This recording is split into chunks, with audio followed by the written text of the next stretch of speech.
same thing the microbes do. It's, by the way, it's a heck of a lot better for you than corn syrup. Yeah, anything with sugar. Absolutely. Malcolm Beck, when he was involved in making so much compost, the Coca-Cola bottling people were paying Saws a tremendous amount of money for the right to pour their out-of-date Coke syrup down the drain into the sewer system. Paying a lot of money, and Malcolm said, well, I'll not only let you spray it on my compost piles free of charge, I'll even pay you a little bit to bring it out here. So they started spraying his compost piles down with it, started making even better compost, and even much, much faster.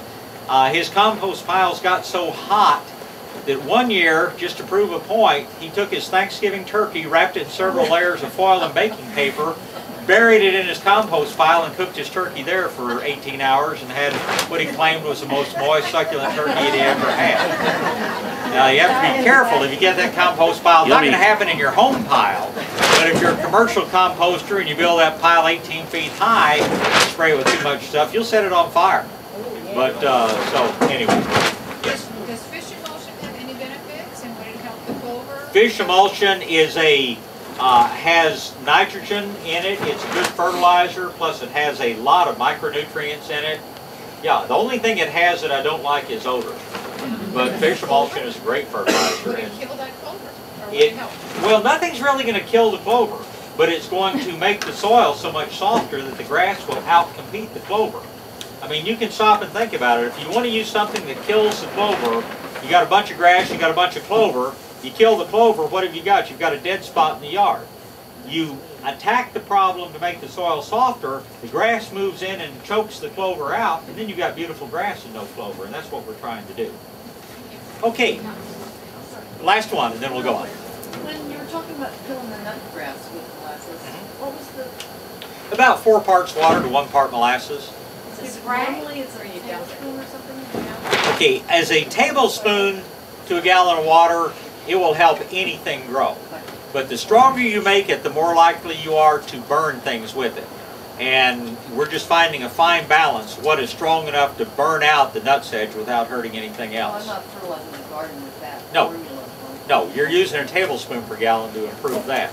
The one funny thing about that, one of our principal suppliers is a guy over in Seguin named Joe Tocchini that professes to be as anti-organic as anybody I've ever known, and frequently tells me how dumb I am for all the organic stuff I promote. But I was having breakfast with him recently, and he said, you know, if you mix that molasses too strong, you'll burn hibiscus. I said, Joe, how would you know that molasses, yeah, you mix that too strong, you get a little foliage burn on it. So if Joe Tocchini's going to go at all organic, then there is hope for the world. Yes, ma'am. If you poured Coca-Cola on your compost pile? Or in your beds? What yeah, be great. Really stimulate a lot of microbial activity. Make your compost get ready 3 times as fast. Okay, other things to do. Now, compost has many, many uses. Compost is pretty much fully decomposed organic material that is no longer going to rob nitrogen if you work it into the soil. Compost is high in microbial activity, very high in bacteria, very high in beneficial fungi, very high in microarthropods. There are a lot of good things in compost, and it can actually be incorporated into the ground to make your soil looser, to make it richer, to encourage earthworms, to encourage a lot of microbial activity. That's one of many ways you can use compost. I don't like to work the soil up. I don't like to turn the soil over because you're bringing up weed seeds, you're doing a number of things that may be sort of counterproductive. But compost is also great just put on the surface of the ground. And one thing that you hear a lot about is putting compost on your yards. It's a great thing to do, but let me tell you a couple of reasons why it's a good thing to do. When it gets wet, you're leaching out a lot of things we call humic acids that are natural things that stimulate microbial activity, and the microbes tend to loosen the soil. You're putting a lot of micronutrients into the soil. Again, you're doing some of the physical things, some of the cooling effects in the summer and warming effects in the winter. But one of the really good things you're doing when you put compost on grass is you're reducing the water usage of the grass. Now, how does that work? Plants, grass, but all plants, have little openings on the back of the leaves that are called stomata. Individually, each one is called a stomate. And these things tend to open, especially in the morning, they open up real wide. And what are they doing?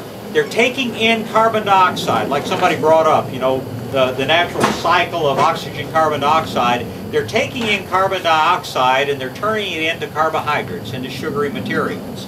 And once a plant has taken up enough carbon dioxide to hold it for a while, the stomata close back down again, so they're not as wide open. Now, as a side effect, so to speak, while the stomate is open and the carbon dioxide is flowing in, what is happening? Water vapor is flowing out. And the longer and wider your stomata stay open, the more water a plant is going to lose. Why is that important?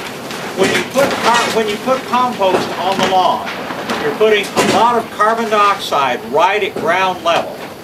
The plant, the grass, gets all the carbon dioxide it needs for the day very quickly and closes up. So it's not releasing nearly as much water vapor, so it's not using nearly as much water. When you put compost on your yard, in addition to all the soil softening benefits that you get, your grass is only going to use half as much water. And so you're not going to have to water as often or as much. And that's the way that compost reduces water usage by grass. It's not magic, it's just understanding the chemistry of what's going on there. And adding a layer of compost to the yard every year or twice a year would be one of the best things you could do. Two problems. It's expensive and it's a lot of labor to get out there and spread it. But if you have a limited yard, I think the modern landscape should be 20% grass, not 95% grass. Limited amount of grass. Let's take one of the greenest pieces of grass you will ever see, and that is a golf green. How often do golf course managers put compost on the greens? Usually about 8 times a year. They put about this much on every time they do it, just a tiny, tiny amount. It is tremendously beneficial to your grass. But again, it can be some labor to put it on, and it can run into some money. If you're going to buy the truckload, more power to you. And believe me, you won't have to join a health club. You get all the exercise you need out there spreading compost. Take it from someone who spread a lot of compost. And wonderful thing in the garden and elsewhere. But an application of compost to the yard is a wonderful, wonderful thing to do. What about the granular? The granular compost is good stuff, but and it has 2 or 3 things going for it. It's much higher in nitrogen. It really is more like a fertilizer than like a compost. And they have inoculated the granular stuff with something we call mycorrhizal fungi, which is a whole other lecture in itself, but really good stuff. You get the benefits of the soil softening, the increase in microbial activity, but you don't get much carbon dioxide release because it's just it's a pelletized compost is what it turns into. It's what? Easier to apply. It's much easier to apply, it's substantially more expensive, it has different benefits, and it has very, very good benefits, but it's not as great in reducing water use as the other compost is. But it is much, much easier to apply, it certainly is. And it has the mycorrhizae in it. But again, you'll have to come to a different lecture to talk about mycorrhizae. Yes, ma'am? Suggest aerating before you put your compost. That's a real good question. There are 2 ways to aerate your yard. One of them is to punch a bunch of holes in it, and number 2 is to increase the microbial activity so that you get more of a natural aerification. Mechanical aerification, where you're punching the holes in it, is hard on sprinkler systems, and it is a temporary fix. If you want to do it, it's fine. And the kind of aerator you use is something we call a core aerator.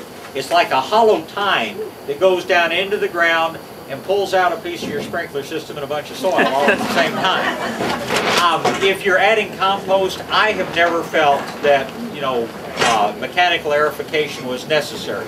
It's a nice thing. If you have a core aerifier or whatever, and you don't have a sprinkler system, yeah, that's just fine. But, I'll tell you a quick story. Several years ago, I was going to add some fruit trees to my orchard. It was late summer. The ground was so hard, you couldn't break it with a pickaxe. I mean, it's like you hit it with a pickaxe and you bounce back up at it. I knew I was going to be getting fruit trees in January, so I got a load of compost, and everywhere I was going to plant a tree, I dumped a pile of compost about this big around and about that tall. wasn't an especially wet fall. We had a couple of rains, but I didn't do anything except leave it lying there on the ground. January, when my fruit trees came in, I could dig that soil with a spoon. It was so soft underneath. So if you're putting out compost,